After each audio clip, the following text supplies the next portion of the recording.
Hello friends, I hope you are doing great. Today's video is going to be delicious because in today's video I will tell you a very easy way to make delicious dishes with help of AI. First of all, check what is available in your kitchen. After that, open this website and write here the names of the things that are available.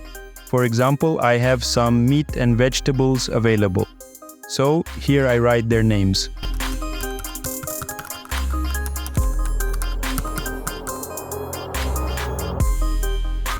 After that, you have to write here how many people you have to prepare food for. Then you select the cuisine of your choice. I like Indian food, so I select Indian.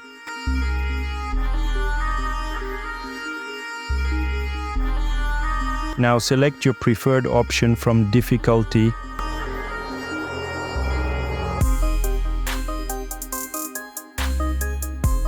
And finally click on Generate My Recipe.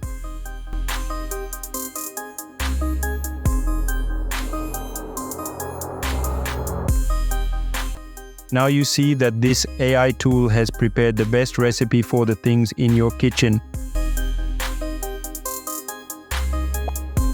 Subscribe to our channel to get more short but useful videos like this. Thank you.